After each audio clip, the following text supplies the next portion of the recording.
High, আবার একটা নতুন মিনি ব্লগ নিয়ে চলে এলাম। তো আজকে ছিল রবিবার আর আজকে বিকেলবেলা আমার পড়ানো ছিল না, তো সেই কারণে ভাবলাম একটু বিকেলবেলা হয়তো আজকে কোথাও ঘুরতে যাব, কিন্তু যা আকাশের ওয়েদার আজকে তো কোথাও বেরোতেই পারিনি, তো সেই কারণে একটু বিকেলবেলা বাইরে বসেছিলাম। আর এত পরিমাণে হাওয়া হচ্ছে তোমরা দেখেই বুঝতে পারছো, মনে হচ্ছে যেন আমাকেই উড়িয়ে নিয়ে চলে যাবে। তারই কিছুক্ষণ পরে দেখলাম যে বৃষ্টি শুরু হয়ে গিয়েছে, তো সেই কারণে বসে বসে বৃষ্টি দেখছি। আর আজকে দেখি আমার মা কত খেজুর গুঁড়িয়ে রেখেছে আমার জন্য। যেই টাইমে খেজুর পাড়ে সেই টাইমে হয় আমি ঘুমাই, নইলে আমি বাড়িতে থাকি না। তো সেই কারণে তোমাদের সাথে আর ভিডিও শেয়ার করা হয় না। তো আমি এখন বসে বসে বিকেলবেলা খেজুর খাচ্ছি, কাজ নেই তো একা একা আর কী করবো বলো, যে করেই হোক টাইম পাস তো করতেই হবে। আগের দিন তোমাদেরকে বলেছিলাম যে বৃষ্টির জন্য আমার ফোনটা খারাপ হয়ে গিয়েছে, মানে আমার নিজের দোষেই আর কি ফোনটা খারাপ হয়ে গিয়েছে, কিন্তু কি আর করা যাবে বলো। তো সেই কারণে আমি এখন অন্য ফোনে ভিডিও করছি আর তার সাথে এডিটটাও অন্য ফোনেই করছি, কারণ আমার ফোনটা আর কাজই হচ্ছে না বলতে গেলে। কি আর করা যাবে বলো, ওই যে কথায় আছে না যে সময় খারাপ গেলে সব দিক থেকে খারাপ যায়, সত্যি আমার সাথেও সেটাই হচ্ছে। যাই হোক, তোমরা বলো যে তোমাদের ওখানে কি বৃষ্টি হচ্ছে, তাহলে আমাকে একটা কমেন্টে জানিয়ে দিও।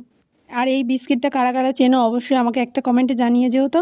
আর আমি জানো তো নেপালে যখন ছিলাম তখন আমি এই প্রথম এই বিস্কুটটা খেয়েছিলাম, আমার এত ভালো লেগেছিল, আমি প্রচুর খেয়েছিলাম জানো তো নেপালে থাকায়। তো সেই কারণে বাড়ি এসেও আমার এই বিস্কুটটা খেতে ভীষণই ভালো লাগে, আমার বাবাকে যখনই বলি আমার জন্য এনে দেয়।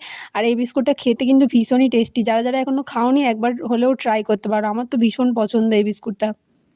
আর দেখছি যে বৃষ্টি তো আর বেশিক্ষণ হয়নি, তো সেই কারণে আমি একটু বাইরে বের হয়েছি, দেখছি এত সুন্দর হাওয়া বইছে।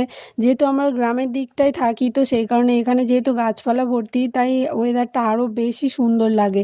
তারপরে দেখো না, একটুখানি না বৃষ্টি হতে হতে রাস্তার পাশে জল জমে গিয়েছে। তো আজকে ভালো আমি আর মা একটু বিকেলবেলা হাঁটতে যাই, কারণ আমি অন্য দিনে সময় পাই না। তো সেই কারণে আজকে দেখছি আমাদের রাস্তার ধারে যে গাছপালাগুলো রয়েছে, সেই ফুল গাছগুলো দেখো কত সুন্দর আর কত করে ফুল হয় জানো তো। এই গাছ থেকে আমরা খুব একটা তুলি না, কারণ রাস্তা থেকে যারা হাঁটতে আসে ভোরের বেলা তারাই নিয়ে যায় বেশিরভাগ ফুলটা। তারপরে দেখুন আমাদের ঘরের কাছে রয়েছে একটা জাম গাছ, আর একটুখানি ঝড় বৃষ্টি হয়েছে বলে কত জাম পড়ে গিয়েছে, তো সেই জামগুলোকে গুঁড়িয়ে এনেছি, এখন এই জামগুলোকে খেয়ে নেব। তো চলো, তোমাদের ভিডিওটা কেমন লাগলো অবশ্যই জানিও।